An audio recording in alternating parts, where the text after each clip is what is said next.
Welcome to the Millennial Investing Podcast. I'm your host, Clay Finck, and on today's episode, I'm joined by MJ DeMarco. MJ, it's a pleasure having you on. Hey, Clay, great to be here. Thanks for the invite. I listened to your book, The Millionaire Fastlane, a couple of times a few years back and really enjoyed your message and thought it was a pretty cool thing that you were the one actually reading the book to me. I just really liked that aspect of it. And I had the chance to read through your physical copy as well over the past few days in preparation for this interview. And just a fantastic book for anyone that just wants to learn how to fast track their path to building lasting wealth. Now, MJ, conventional wisdom tells us that you need to invest 10 to 20% of each paycheck from your job into an index fund to build sustainable wealth. That's the tried and true path that many people aren't willing to really deviate from. When did you decide that this wasn't the right path for you and you wanted to push for something different and maybe bigger? I decided that as a pretty young age when I saw the people who had success in that domain were living pretty much mediocre lives. And that did not appeal to me. I didn't want to be subjected to a budget. I liked fast cars. I liked nice houses. I like eating out 4 or 5 times a week if I want to. And so that is not my definition of wealth, is constraining yourself to a particular existence so you can call yourself wealthy, but you really can't do anything, or you can't have a good experience with life, whether it's travel or living in the house you want or living how you want to live. So for me, I was never happy with that plan, although I did, accept that it is a viable plan if you want to invest 30, 40, 50 years into it with a job and whatnot, and pretty much relinquish control of your financial plan to the stock market, which I do not like doing. I would think a big show back in my era. I grew up in the late 80s, early 90s. Big show back then was The Lifestyles of the Rich and Famous. I'm not sure if you've seen that show. It is quite old. I'm kind of aging myself here. But it featured celebrities and athletes, and it just showed these lavish luxury lifestyles. And I looked at that and I said, I want that for my life. And I knew this saves 10% of your paycheck, put it in index funds. I knew that was not a path to that because none of the people they featured, that's how they got their wealth. Of course, they were mostly athletes and celebrities, but I did notice a lot of them were entrepreneurs. So that's somewhat solidified my decision to become a lifetime entrepreneur because that is the lifestyle I wanted. That is the type of wealth I wanted. Was your drive to achieve that lifestyle, or did you come to find out that you really loved being an entrepreneur? You just loved building businesses and scaling businesses and operating and managing people? I've never owned a large company. Let's be honest. The most number of employees I had at any one time was only 5. Small businesses here we're talking about, not these large corporations and, investors with Series A funding and all that other stuff. I'm a small business owner. I'm not one of these Silicon Valley people who is in some blog or something. But I knew that I wanted to be an entrepreneur because it offered me what was most important to me, which was control. I didn't like the idea that I could be fired at any given time by a corporation. I didn't like the idea that my financial plan was going to be primarily predicated on the stock market. I did not like that. Yeah, entrepreneurship offered me ability to feel like every day of my life is a Saturday. I have not gotten up from an alarm clock or an iPhone ringing in your ear, screaming to wake you up. In the last year, actually, it would be the last 3 years, I've had to awake to an alarm clock or an iPhone buzzer twice. And one of those times was because I was speaking to a European group. So it was 3:00 in the afternoon there, and it was 6 a.m. where I am. That's why. But that's the kind of reason why I wanted to be an entrepreneur, because it offered just an incredible amount of control and freedom. It feels like there is almost this assumption in society that being an entrepreneur means you're Elon Musk or Jeff Bezos, and you're almost a superhuman figure that builds $1 billion business and comes up with all these new ideas. When in reality, most entrepreneurs are more so your everyday person that is just really pulling ideas from others and tweaking it a little bit or improving upon it. Most business owners are, like you mentioned, small business owners. And often when you tell someone that you're starting a business or you're a new entrepreneur, they will tell you that that's a very risky thing to do. Do you agree with that? Or do you think that people have a belief that keeps them from just reaching their full potential? That's a huge illusion. I would just flat out say it's false. Entrepreneurship is risky. You want to know what risky is? Risky is going to a job 5 days a week and expecting to be employed for 40 years. Risky is watching your job disappear because of a COVID lockdown or a COVID pandemic. Risky is devoting your entire net worth into the stock market and hoping it just keeps hyperinflating. These are all aspects of a financial plan that you cannot control. And I realize that it's probably adverse to a lot of guests that you have. And that's fine, but I want to control my financial plan. I want to control my existence. And having a corporation in charge of that existence, whether it be the economy and politicians and bureaucrats, or the stock market or the Federal Reserve, who's printing money at will and causing inflation, all those dollars you are saving are becoming less and less anyways. I don't understand how entrepreneurship is risky, but here you getting a job is safe. It just makes no sense. Now, I will confess or admit that, yeah, certain aspects of entrepreneurship can be risky. And that's part of my message is here is how you do not make it risky. Here is what you can do to eliminate some of that risk. And then you'll discover it is the most fantastic existence. I mean, I pinch myself every morning that this is my life, that I don't have to worry about money. The word budget is not in my vocabulary. My house is a virtual resort. I never have to leave. And there's no financial stress associated with that. There's no Excel spreadsheet saying I can only withdraw 4%. I can only do this. And the rule is 72. I need to do that. There's none of that in my life because I have complete financial freedom. And it's all through the power of a particular type of entrepreneurship, which I call Fastlane entrepreneurship, which is obviously what the book is about. Being able to obtain a lifestyle like that, not in 20, 30, or 40 years, but in 5 years, maybe 7 years or 10 years, real short period of time. And then you discover that the old adage of, save 10% of your paycheck becomes ridiculous because now you can save 80% of your profit because you're not making $4,000 a month. You're making $40,000 a month. You're making $60,000, $80,000. So then it becomes very easy to stockpile cash and really have investments mean something. Because if you make a 4% yield, on $10,000, that's not even going to cover inflation nowadays. Regardless of what they're saying the number is, we all know inflation is not 5% right now. It's more like 10 or 12%. But they're not going to tell you that because there's political agendas in play. The whole idea here is, we want to save some money, but this saving $100 a month and stop drinking coffee so you can invest that sheds a light on some of the insanity that goes around in this particular space for investing in financial freedom. I'm really curious, how many years of experimenting with starting businesses did it take for you to align all the pieces to build that first successful business? You mentioned that you had started businesses really young and you had known you had wanted to be an entrepreneur. So how long did that take for you to strike that first big win? I had many failures right from the beginning. When I graduated from college, I said, I'm not going to get a job. I'm going to start a business.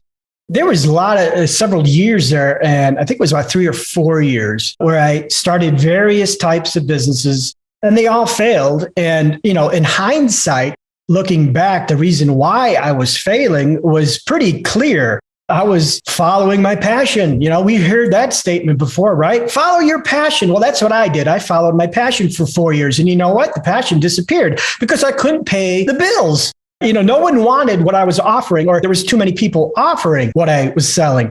I remember selling bodybuilding jewelry. That's because I was passionate about bodybuilding and fitness. So let's do that.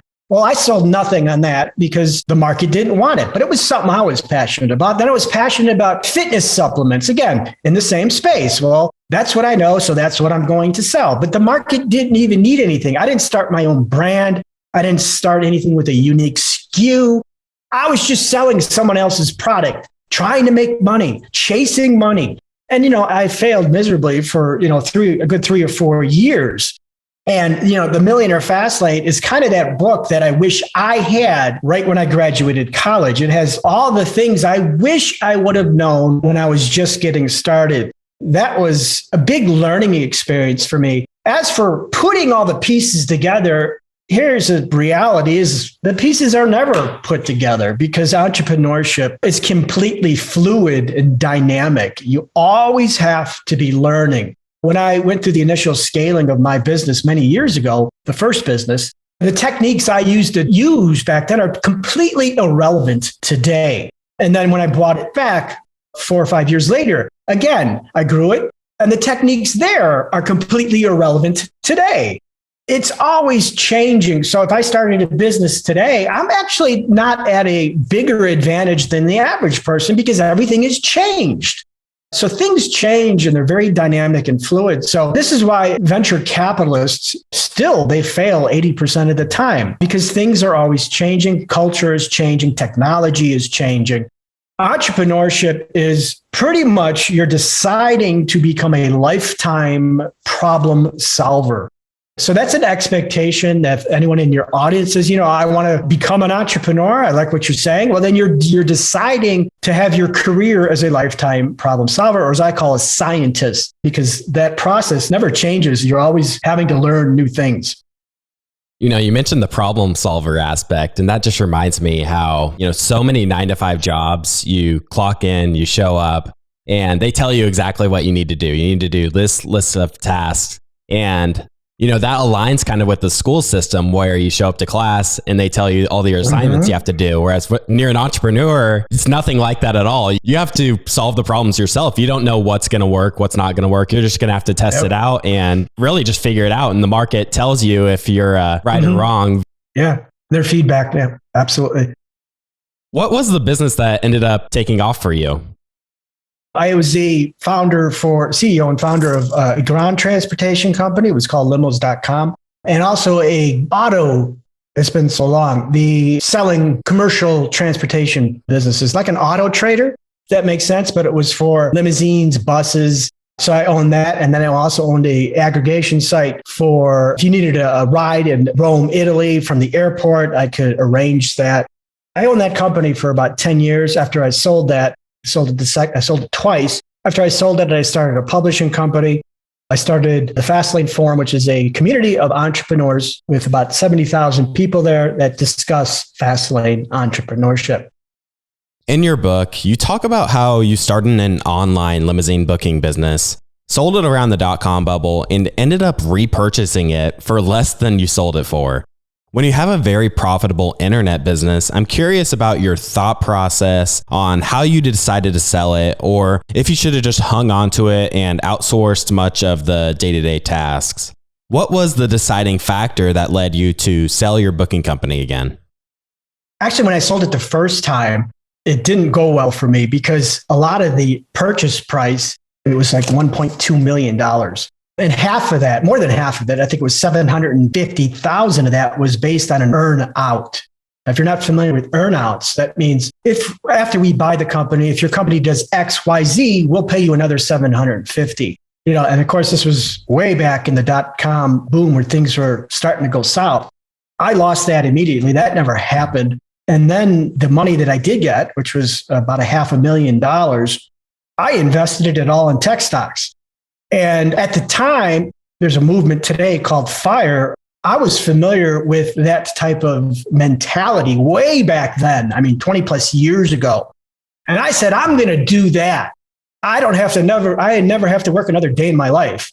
And it kind of lit me up and made me realize this is why you don't want the stock market being your major wealth conduit, because eventually I lost a good 60% of that money. And then there was taxes on top of it. So by the time it was all said and done, I had virtually nothing left. That's certainly something that couldn't support me for the next 40 or 50 years. And the thing is, people say, well, you shouldn't have sold. Well, you need to sell if you have to support your life. You have to pay the rent. You have to pay the car bills. You have to pay the health insurance. So at some point you have to sell or something to get that money in order to keep yourself afloat. But the reason why the second time around, which I sold, was because I realized at that point, because it was a much higher valuation, that I truly could never work another day in my life. And based on without having the stock market as a major contributor to that. So the reason why that becomes a decision is because the day-to-day operations of it was no longer challenging. I suggest that people move around into different things that challenge them.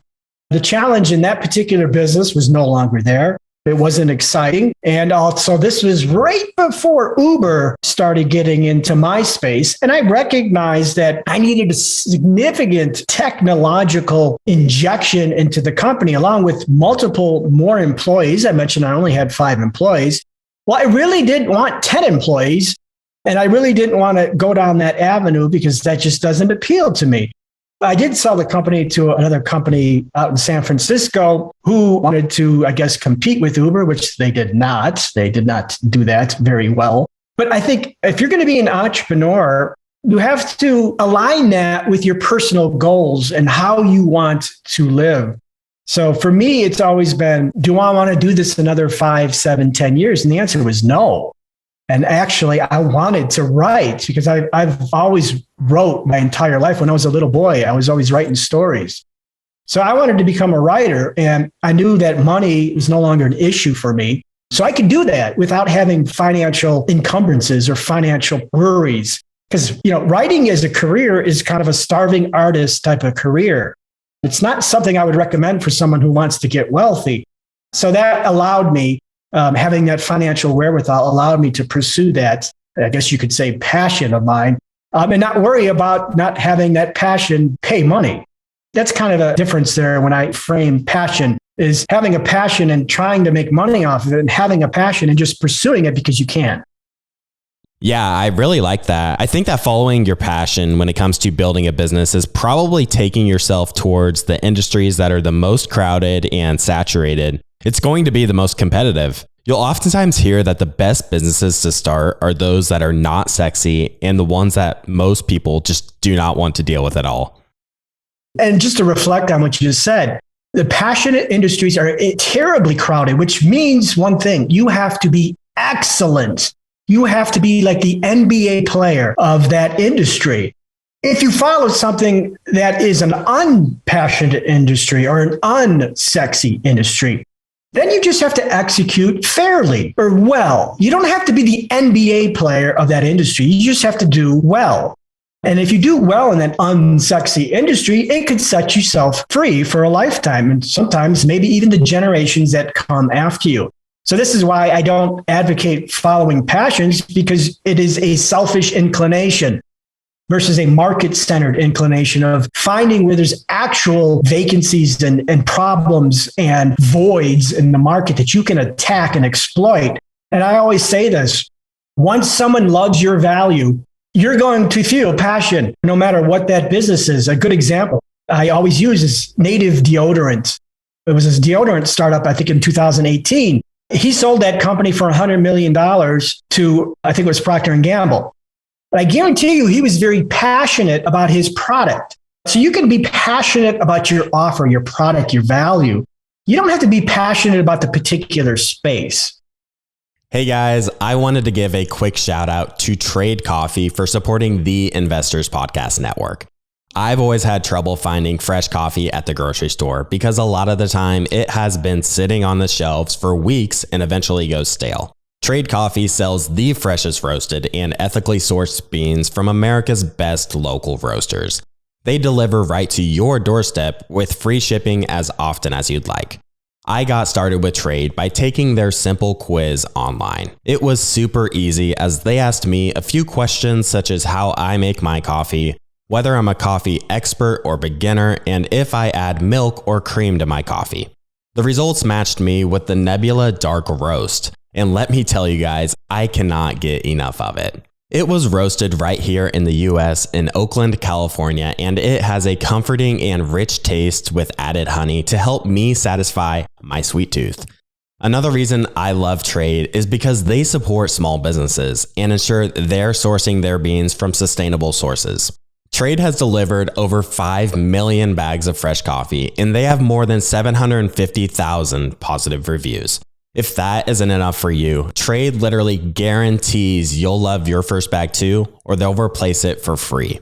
Right now, Trade is offering new subscribers a total of $30 off your first order plus free shipping when you go to drinktrade.com/TIP or click the link in the description below. That's more than 40 cups of coffee for free. Get started by taking their quiz at drinktrade.com/TIP and let Trade find you a coffee you'll love. That's drinktrade.com/TIP for $30 off your first order. Since you mentioned Uber, I looked up how many employees they have just to give reference to how big they actually are. They have 29,000 employees. And I think it's really cool that as an entrepreneur, in the 2000s, you foresaw that there are going to be some problems going ahead for your company. The things like mobile phones coming out and all this new competition coming into the technology space. I think it's pretty cool that it almost seems like you recognize that you fulfilled this need and this problem, and there's probably a lot of competition coming to eat your lunch. So I think that's pretty cool too. Yeah, and that's why I said you have to align your business with the market, but it also has to align with yourself. To this day, I still don't want 10, 20 employees.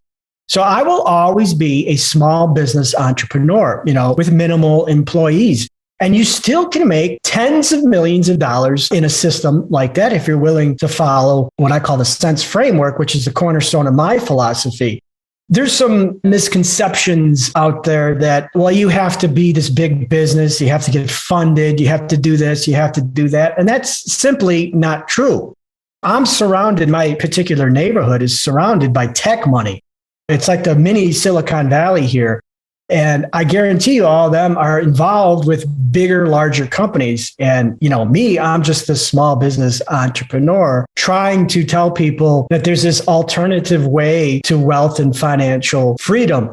And again, you have to align that with your personal self. For me, freedom is the most important thing I value, is my freedom.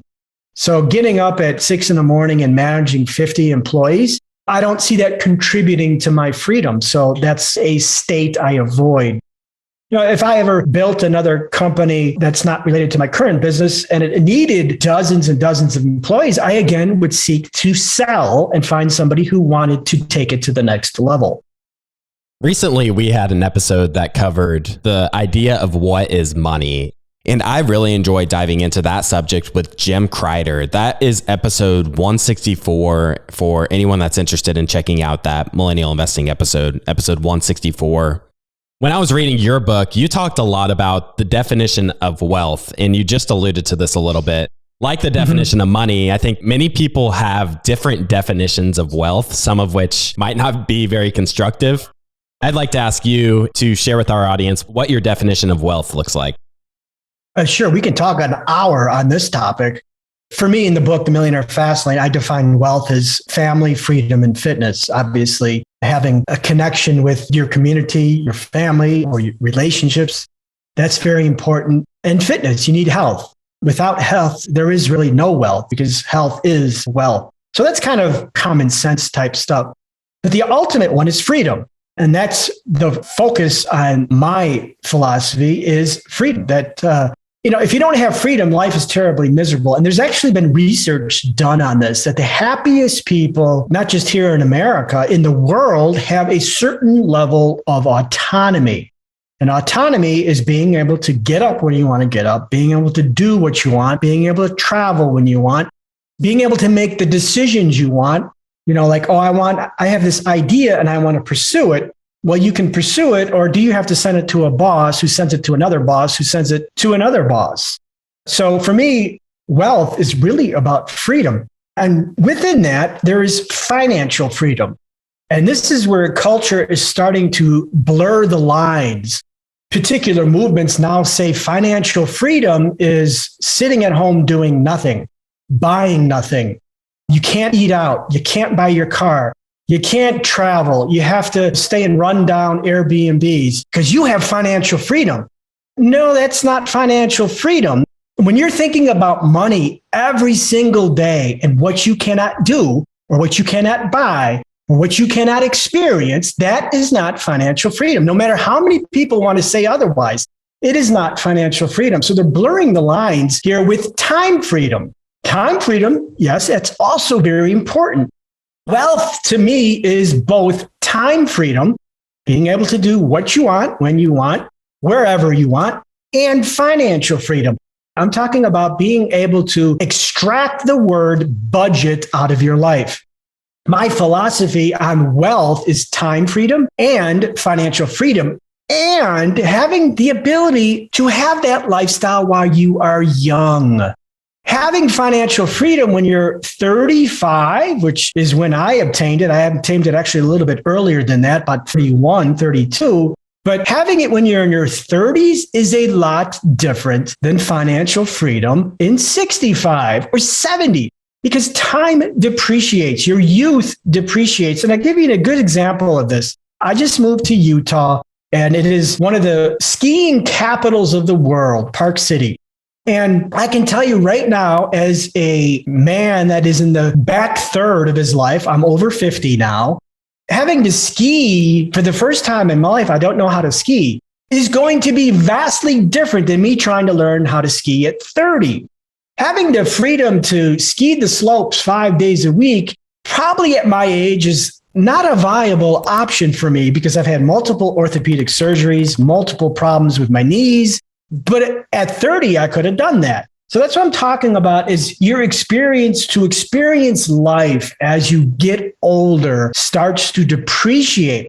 So this idea that you're going to save money for 4 years and then you're going to experience life is absolutely ridiculous. And then in some cases, you don't even experience life. You just retire and then continue to live the same mediocre existence.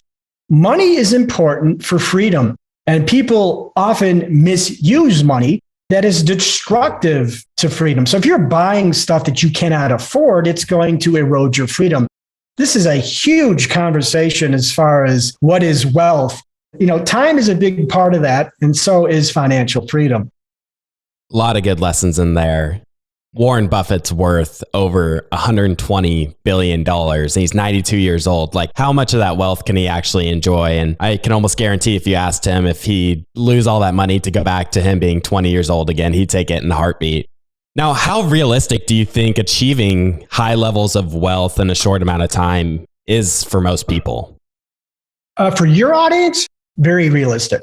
For the average audience, not realistic. But the fact that your audience is watching this, they're interested in expanding their horizons. They're interested in financial freedom because they're watching this. It's very realistic. Now, the key here is to apply yourself if you're leaning to become an entrepreneur and you're using that as a vehicle for quick, or I wouldn't say quick, but asymmetrical wealth. Asymmetrical returns is why we're entrepreneurs. And we haven't touched on that yet. Asymmetrical returns is basically, I started this company with $5,000 and now it's worth $25 million. That's asymmetrical returns. And entrepreneurship is the only vehicle that can happen. Cryptocurrency has been on a big boom in the last 5 years.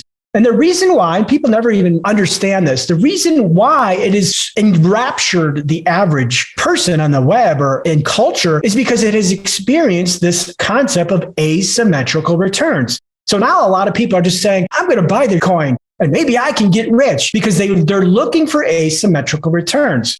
Now, I'm not suggesting don't invest in crypto or that it's not a viable business opportunity, but entrepreneurship, namely Fastlane entrepreneurship, is a viable conduit to asymmetrical returns. Instead of taking that $5,000 and putting it into an index fund, so maybe you could be worth $10,000 5 years later, while inflation has basically made that a null bet, you turn that $5,000 into a business venture that is now worth 5 years later, $5 million, $10 million, $15 million. So if you're following the framework that I outlined in the Millionaire Fastlane, which is the sense framework, your odds for doing that just dramatically rocket up. So they say the average business, 90% of all new businesses fail in the first 5 years. So my job is to reduce that to 50% or 30%. And not only that, have that business change your life. a lot of mistake entrepreneurs make is they start a business that all it can do is pay their bills. Pay your bills, repeat year after year, month after month, week after week. Okay, that's the wrong business to be in. You want to be in a business that has this asymmetrical potential, which can create these larger wealth events, even if you don't even sell it. The ability to earn $100,000 a month. There's people on my forum always talking about these breakthroughs. Oh my God, I made $30,000 last month. And then they all of a sudden realize how foolish the other plan is. Not foolish. Like, this is just such a better way of achieving wealth than just socking away my paycheck and hoping for brighter days ahead. Asymmetric returns is the big thing behind my concept of Fastlane entrepreneurship, because we want to do this quickly. Yes, we want to do it quickly. We want to do it fast. And we also want to do it in a manner that reflects our personal objectives, our personal goals. Another idea you hit on a lot in your book is leverage. If you're running some sort of technology, like internet company, and you're able to hit that breakthrough and say double your sales overnight, that's just not possible with a lot of different business models. And I think one of the most overlooked items regarding wealth creation in the manner you're talking about is the ability to sell the business. For simplicity's sake, one person might be making $100,000 at their 9-to-5 job, while another person might be earning, just to set it equal, $100,000 from their business. One might say that those two situations are financially the same, but the person with the business might be able to sell it for a 10 or 20 times multiple. So that's $1 or $2 million right there. Whereas the person at the job, when they walk away from their career, they're not able to sell what they've built or what they've worked on for years. So I think that's like a key distinction that I don't think many people have connected the dots on. That's a phenomenal point. And I never even thought of that. That, $100,000 in your business and $100,000 at your job are two entirely different things. Because as Fastlaners, the way we build wealth is not through the stock market, it is through asset valuation. So if you build a $100,000 a year business and profit, that's not going to make you wealthy very quickly. But if you end up selling that for $1 million, that's going to elevate your lifestyle and your comfort just a little bit. So wealthy math is through unit profit in a business that allows unit profit to be scalable. A lot of people misconstrue that for an internet business. It doesn't have to be an internet business at all. I think people misconstrue that.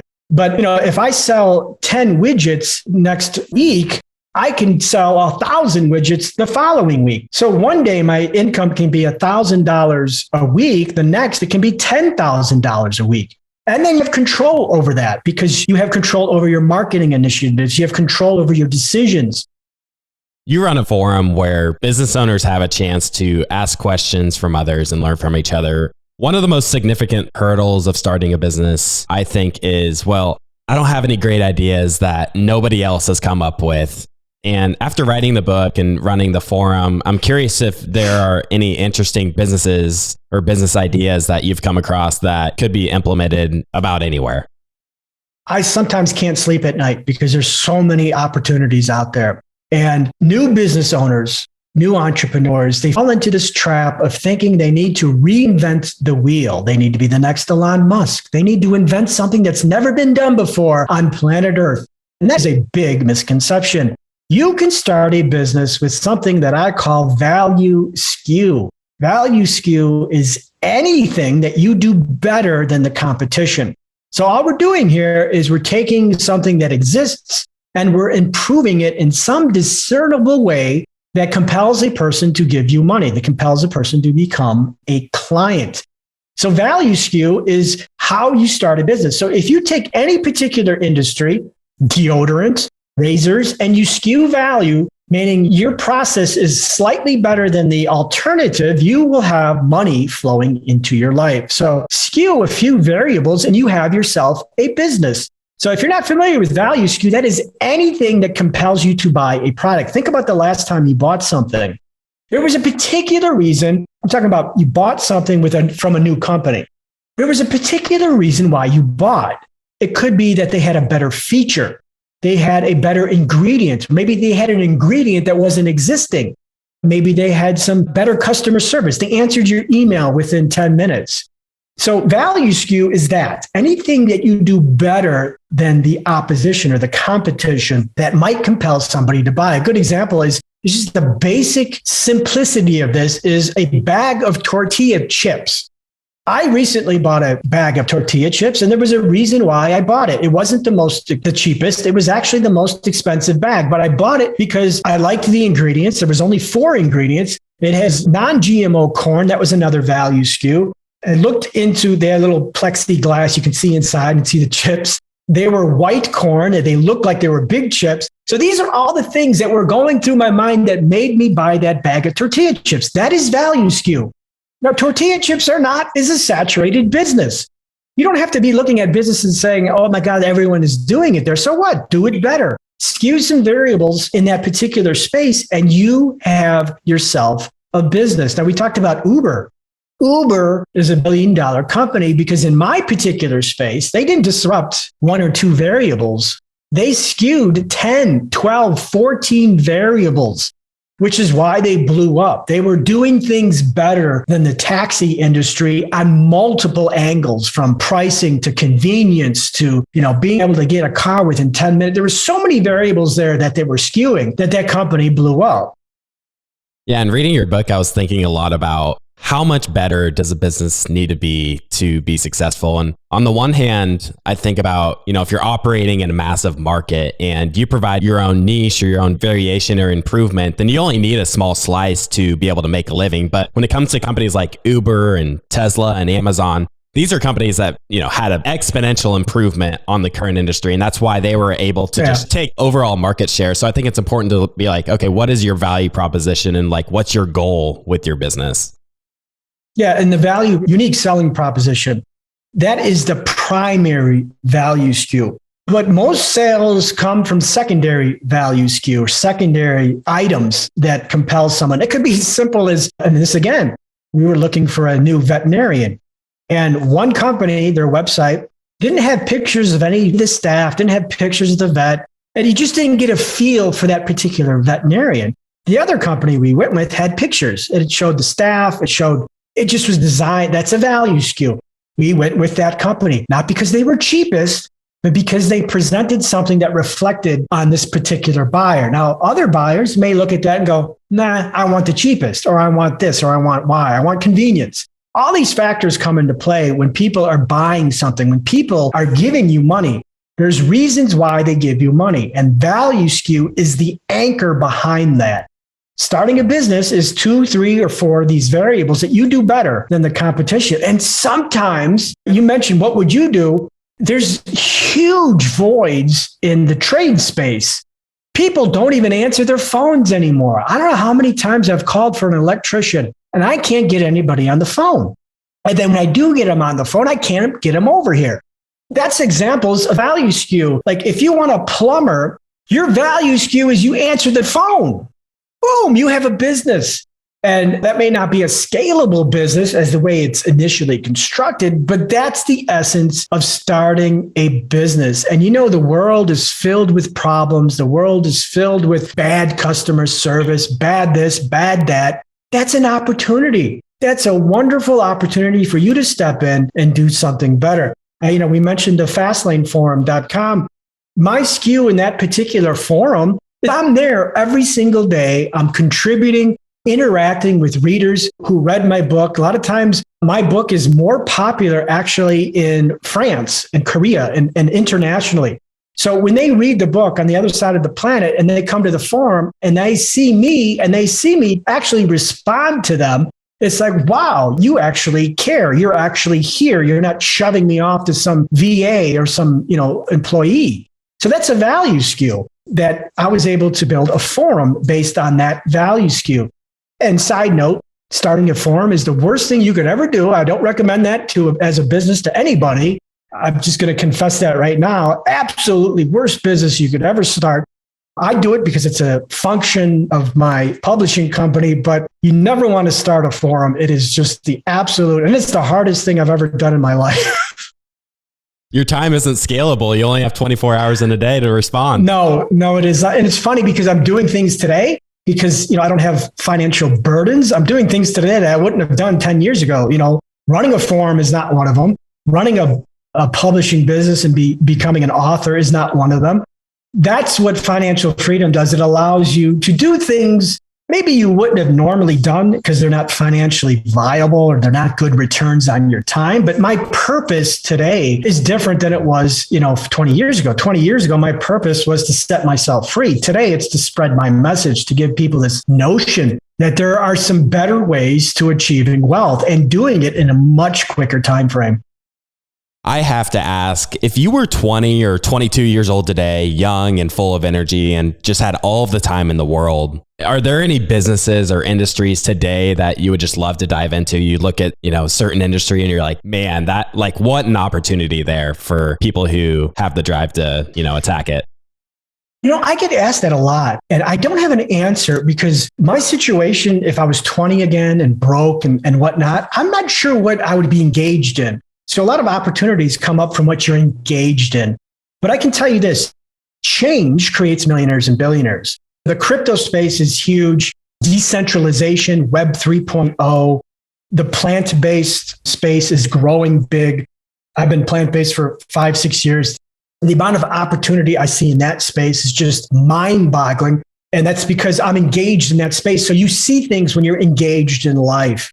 My recommendation to your audience is engage yourself in life. You see opportunities when you engage in life. You don't see opportunities when you're sitting on the couch playing World of Warcraft or whatever the hot video game is nowadays. What pain points can I solve? What can I do better than the competition? And what can I do to start giving customers the ability to give me money because I'm doing something better for them than they can get somewhere else? Wow. MJ, thank you so much for coming onto the show. Just so many great insights, and I've really, really enjoyed this conversation. You really have a way to spark a fire in me, I think. It's really exciting, and I'm really glad that you took the time to come on the show. Before we close out the episode, where can the audience go to connect with you and learn more about your work? Sure. I mentioned that forum, the founder of the forum, the FastlaneForum.com.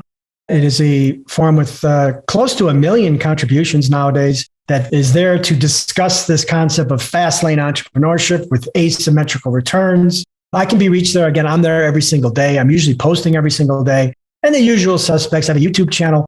I think it's Fastlane MJ that has close to over 50,000 subscribers. The best place is to see me at the forum. If you're interested in obtaining wealth in a quick period of time through leveraged entrepreneurship, read one of my books. Each one of them is slightly different, but any one of them can be read in any particular order. Millionaire Fastlane is the one that's probably the most popular, which is interesting because I started writing that about 15 years ago, and I don't even like that book anymore because I wrote it at a different era in my life. But a lot of people love that book. Unscripted came after, and The Great Rat Race Escape, which is actually a novel. A half novel, half business strategy book where you can see a story. You can see someone, you can witness in real time somebody escaping the rat race, and you see how they do it through business, and you see their struggles with the default perception of saving money and putting it in the stock market. You see them go through these trials and how they get out of that and actually set themselves free and live a life they can only dream of. Any of those books are on Amazon. You can pick them up for $10, $15. I do not sell seminars. I do not sell coaching programs. I have none of that. I have nothing to upsell anybody. That's a core fundamental principle in my philosophy. I'm an author now, and your way of supporting me is to read one of my books and change your life. Yeah, it's funny. I was emailing you, in preparation for this, and, I had a buddy reach out to me. He's like, have you ever read MJ DeMarco's book, The Millionaire Fastlane? I'm like, it's funny you asked that because I'm actually going to talk to him next week. But I just think it's the title of the book. It's just like a catchy title. And I think that's kind of the way it just kind of clicked with people. But I know a lot of people that have read this book, and I really enjoyed it, and really glad you were able to come on the show to chat with me. So MJ, thank you so much. Thanks for having me. I appreciate it. Thanks for watching. Make sure to subscribe and hit that notification bell so you don't miss out on our next podcast episode and new investing resources. What are your takeaways and thoughts about this discussion? Let us know in the comments section below.